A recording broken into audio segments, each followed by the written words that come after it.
para fazer o que a gente faz. E aí eu pensei sobre, enfim, as motivações principais que um cristão tem para fazer as coisas que ele faz, e eu achei duas principais, claro, tem outras, mas a principal motivação que rege a gente é a gente conhecer mais a Cristo e a gente agir como Ele agiria. E a segunda motivação é a gente levar o Evangelho para mais pessoas. Só que, infelizmente, por muitas vezes, não é isso que acontece. Eu trago essa mensagem para a gente, como igreja, passar a prestar mais atenção na motivação com que a gente faz as coisas que a gente faz. Porque, às vezes, a nossa carne, ela dita muito o nosso comportamento. E a gente não é intencional em cumprir o que a palavra de Deus diz para a gente fazer. Lá em Romanos, capítulo 8, versículo do 5 ao 14, diz que aqueles que são dominados pela natureza humana pensam em coisas da natureza humana, mas os que são controlados pelo Espírito pensam em coisas que agradam o Espírito. Portanto, permitir que a natureza humana controle a mente resulta em morte, mas permitir que o Espírito controle a mente resulta em vida e paz. Pois a mentalidade da natureza humana é sempre inimiga de Deus. Nunca obedeceu às leis de Deus e nunca obedecerá. Por isso, aqueles que ainda estão sob o domínio da sua natureza humana não podem agradar a Deus.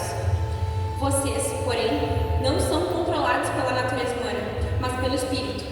Se de fato o Espírito de Deus habita em vocês. E se alguém não tem o Espírito de Cristo, a ele não pertence. Uma vez que Cristo habita em vocês, embora o corpo morra por causa do pecado, o Espírito lhes dá vida, porque vocês são declarados justos diante de Deus. E se o Espírito de Deus que ressuscitou Jesus dos mortos habita em vocês, o Deus que ressuscitou Cristo Jesus dos mortos dará vida ao seu corpo mortal, por meio desse mesmo Espírito que habita em vocês. Portanto, irmãos, vocês não têm de fazer o que a sua natureza humana lhes pede, porque se viverem de acordo com as exigências dela, morrerão. Se, contudo, pelo poder do Espírito, fizerem morrer as obras do corpo, viverão. Porque todos que são guiados pelo Espírito de Deus são filhos de Deus. Nessa passagem, a gente observa o Espírito Santo, por meio do apóstolo Paulo, nos dizendo que a gente não deve agir conforme a nossa carne, porque isso leva à morte. Mas às vezes a gente faz as coisas conforme a vontade da nossa carne, e principalmente buscando a aprovação das pessoas erradas. E eu quero trazer aqui umas 3 situações que eu acredito que todo mundo passe na sua vida, ou já passou, enfim, para a gente refletir sobre a nossa motivação em fazer o que a gente faz. A primeira é: quantas vezes nós já fizemos coisas que não agradavam a Deus só para sermos aceitos, só para agradarmos as pessoas erradas? Aí aqui eu trouxe uns exemplos, que é: de repente tu foi numa festa para agradar um amigo, para, sei lá, agradar uma pessoa que, enfim, tu queria que fosse tua amiga. Pode ter bebido, pode ter usado drogas para te enturmar, para, enfim, agradar, ser aceito em meio às pessoas que tu queria, enfim, que fossem tuas amigas. Tu pode ter falado mal de pessoas, tu pode ter feito fofocas para te enturmar com um grupo de pessoas. Tu pode ter mentido sobre quem tu é ou mentido sobre outras pessoas. Tu pode ter usado vestes inadequadas, talvez por ser aceita. E, enfim, quantas vezes isso acontece, né, gente? E até enquanto a gente está na igreja, às vezes a gente deixa a nossa vontade de, enfim, aprovação ou uma motivação errada fazer com que a gente faça as coisas no nosso dia a dia. O segundo ponto é: quantas vezes nós já nos vingamos de algo que aconteceu conosco? Isso reflete a manifestação da carne, não do Espírito. A vingança não é do Espírito, ela é da carne. Lá em Levítico, capítulo 19, versículo 18, Deus vai nos dizer: não procurem vingança nem guardem rancor contra alguém do seu povo, mas ame cada um o seu próximo como a si mesmo. Eu sou o Senhor. Lá em Romanos, capítulo 12, versículo 19, do 19 ao 21, vai dizer: amados, nunca procurem mas deixem com Deus a ira, pois está escrito: minha é a vingança, eu retribuirei, diz o Senhor. Ao contrário, se o seu inimigo tiver fome, dele de comer, se tiver sede, dele de beber. Fazendo isso, você amontoará brasas vivas sobre a cabeça dele. Não deixe vencer pelo mal, mas vençam o mal com o bem. Por fim, lá em Provérbios, capítulo 22, Provérbios capítulo 20, versículo 22, diz: não diga, eu o farei pagar pelo mal que ele me fez. Espere pelo Senhor, Ele dará a vitória a vocês. Em nome de Jesus, quem crê nisso? Amém? Quantas vezes a raiva vem e a gente não é capaz de nos controlar? E a questão é que a força para nos controlarmos vem de Deus. Porque a nossa natureza pecaminosa vai querer o que a carne quer. E a carne quer a vingança. Porque ela quer retribuir algo que a gente recebeu na mesma moeda, ou outro pior. Só que, por mais que a nossa força de nos controlarmos contra a raiva, contra a ira, vem de Deus, a gente precisa decidir o que quer. A gente quer se controlar contra a raiva. E a gente tem que pedir ajuda de Deus para isso. Porque muitas vezes, e eu não sei vocês, isso já aconteceu comigo, a gente escolhe pecar. A gente decide que não vai se controlar. A gente opta na hora da raiva a não dar um passo para trás, pedir ajuda de Deus para controlar a nossa ira, e a gente segue com o nosso plano da carne. E, enfim, a gente decide ser dominado pela raiva. E sobre isso eu tenho um testemunho negativo, que enfim, a Raia falou que não é um testemunho, mas enfim, é um mau testemunho, então, de uma vez que eu agi muito errado. Enfim, não faz muito tempo, eu já estava na igreja e, enfim, eu estava indo para Porto Alegre e o Arthur me disse para ir por outro caminho. Fui eu lá pela Rua da Nutrela, nunca tinha ido. E aí eu estava parada, né, de manhã, assim, aquele trânsito super bom. E aí, enfim, quando o trânsito está parado, eu deixo as pessoas passarem, né, das ruas laterais eu deixo elas entrarem, assim. E aí a mulher de trás começou a buzinar para mim. E eu, tudo bem, de repente não era para mim, né? E no próximo cruzamento eu deixei a pessoa que queria passar na minha frente. E ele me meteu um buzinaço assim, e eu que estava de boa, fazendo meu papel ali como uma boa motorista, eu fiquei irada, muito irada. Porque pra mim foi muito ruim, porque eu sabia que eu estava fazendo uma coisa certa. Eu sabia que eu não estava fazendo uma coisa errada. E aí, enfim, tu tomar essa advertência, sabe? Tu tomar esse xingão, sabendo que tu estava fazendo a coisa certa, te deixa irado, né? Tu quer, sabe? E aí, enfim, e eu me lembro perfeitamente desse momento.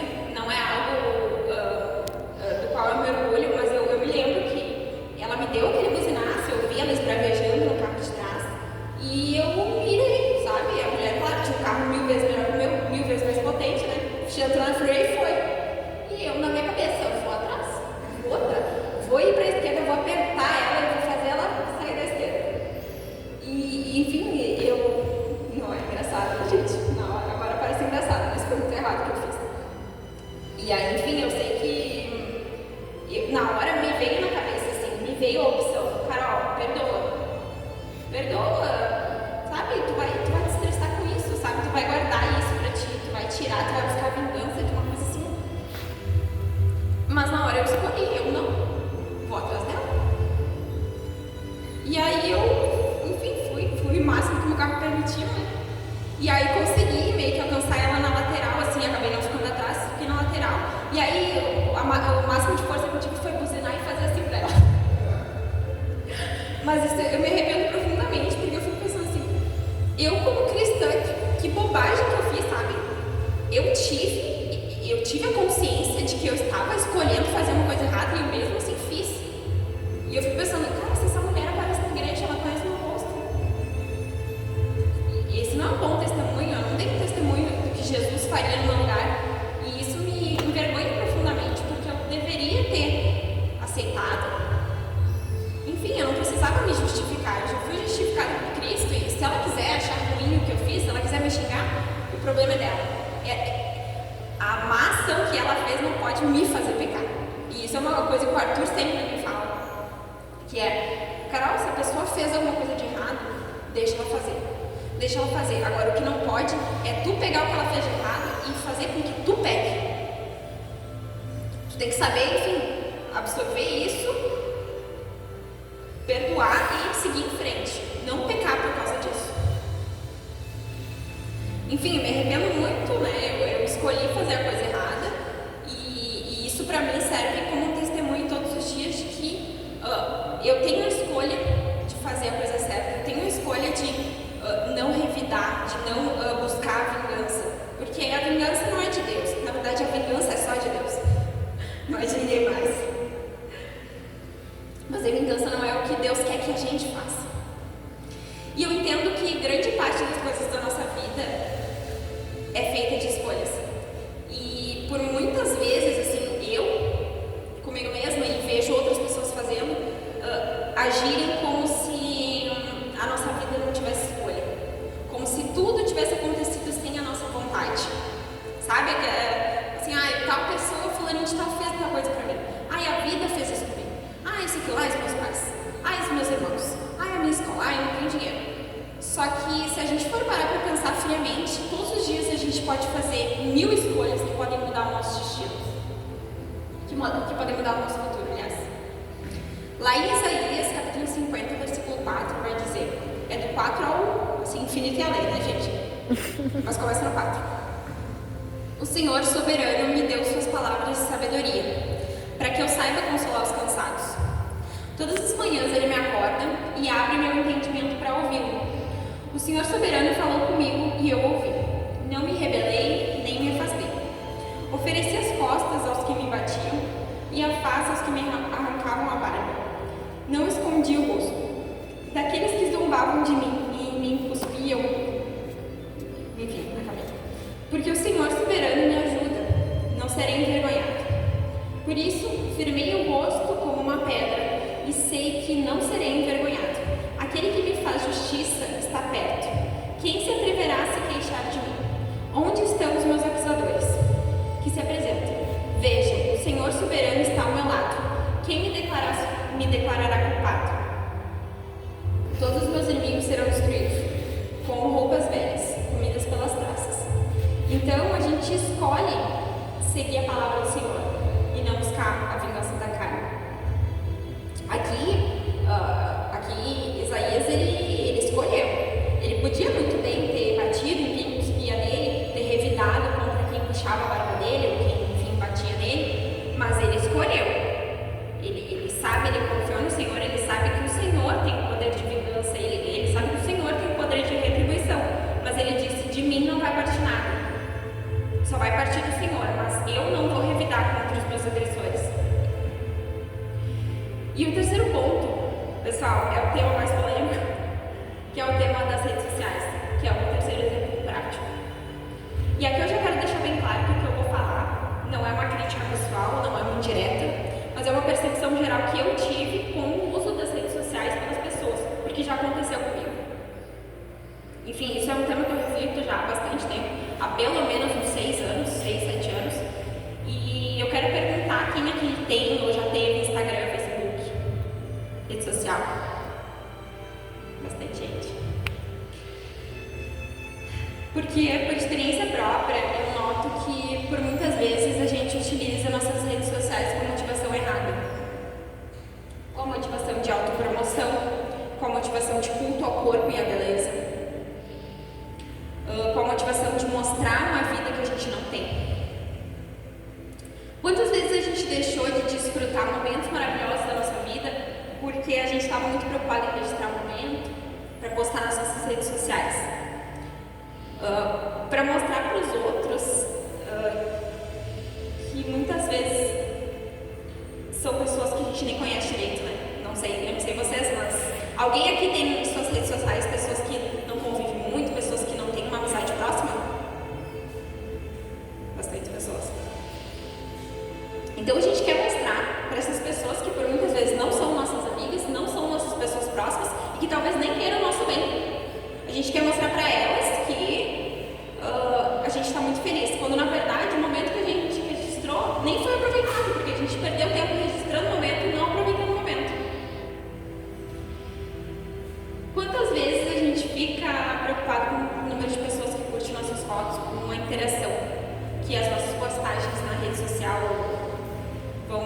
gerar? Qual a repercussão da nossa postagem na rede social? Quantas vezes a gente está preocupado em mostrar para as pessoas por meio da rede social que, enfim, mostrar uma foto perfeita, uma foto sem defeitos, uma situação de vida sem defeitos, quando na verdade todo mundo aqui sabe que isso não é verdade, né? A rede social cria essa ilusão, mas a gente sabe que ninguém é perfeito, todo mundo tem problema, todo mundo tem problema na família, todo mundo tem problema às vezes de relacionamento, de amizades, todo mundo. E a rede social às vezes tira isso da gente, né? Porque a gente só vê vidas perfeitas e a gente não consegue ver nada além disso. Se a gente não conhece a vida pessoal daquela pessoa que a gente acompanha na rede social, a gente por vezes não vai saber que ela tem problemas. E isso já gera uma comparação, né? Como é que eu tenho problemas e essa pessoa não tem? Mas enfim, fechando esse parênteses, o que eu entendo de tudo isso é que a gente está tentando buscar a aprovação das pessoas. Talvez a gente postar uma foto em que a gente está querendo ficar muito bonita, ou postar uma situação que, enfim, é quase que uma situação inatingível, né, de família margarina, por muitas vezes. A gente está querendo buscar a aprovação de alguém, buscar a aprovação das pessoas por muitas vezes. A gente está tão inseguro de quem a gente é em Cristo que a gente precisa que pessoas nos deem a aprovação. E por muitas vezes são pessoas que não são cristãs, não são nossas amigas, não querem nosso bem. E o que eu entendo disso é que por vezes a gente está querendo se adequar ao mundo, se adequar ao que o mundo tem a oferecer para agradar as pessoas, se adequar àquele padrão.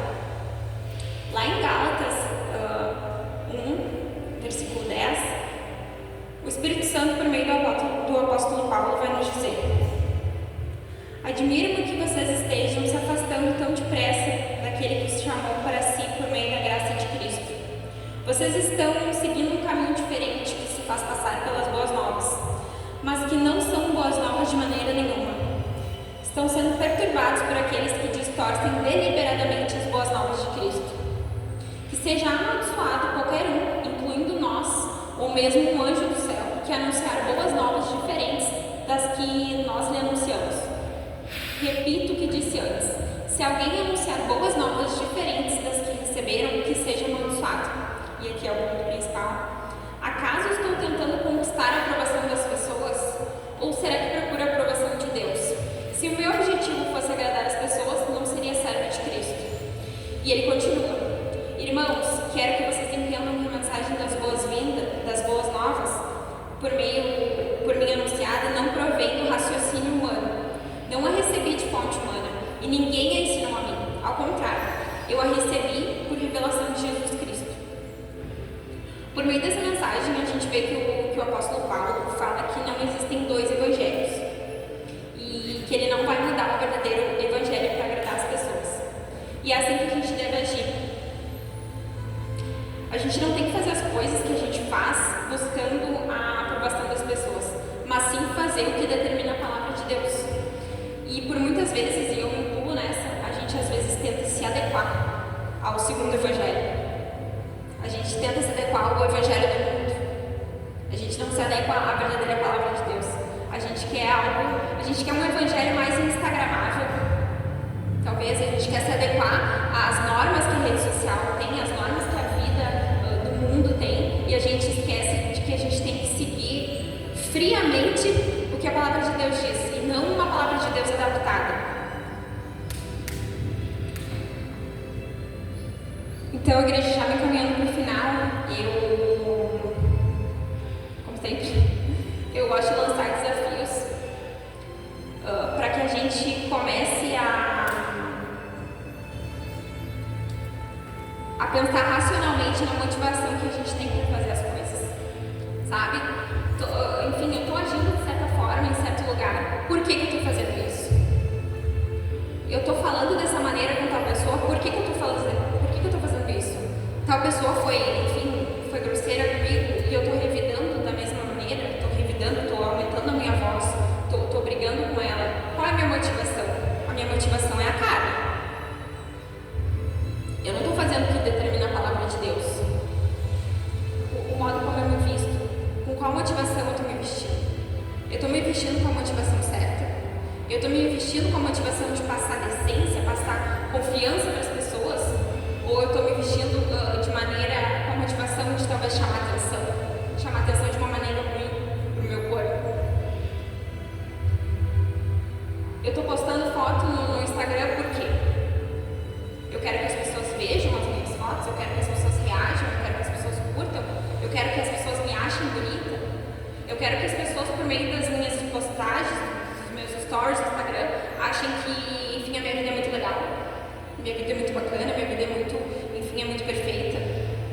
A gente tem que sempre pegar a mania mesmo de pensar racionalmente a motivação da gente estar fazendo tudo. Eu estou indo para tal lugar, qual é a motivação para eu estar indo para aquele lugar?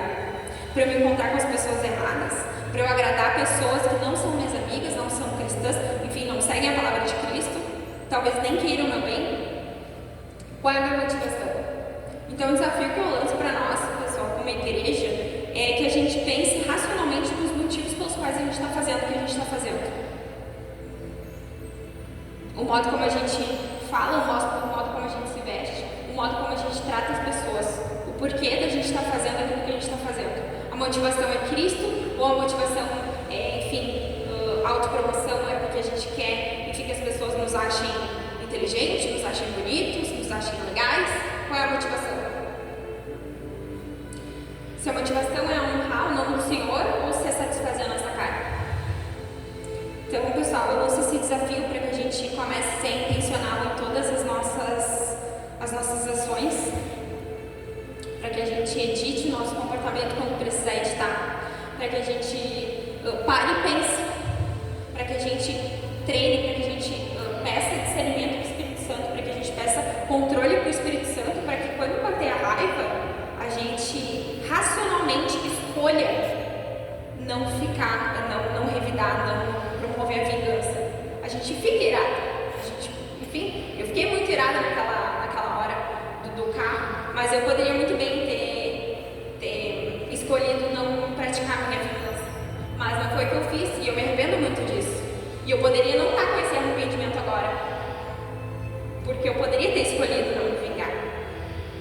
E eu acredito que, enfim, em N situações da vida de vocês, na minha vida, vocês vão encontrar momentos em que vocês vão escolher. E enfim, se vocês ainda não têm esse discernimento de eu vou escolher agir errado ou agir certo, peçam para o Espírito Santo, porque Ele vai dar, eu tenho certeza. Ele vai dar para vocês a habilidade de saber que vocês estão fazendo errado, de saber na hora que tu vai pensar e vai falar, eu vou falar tal coisa. O Espírito Santo vai te falar, é vingança.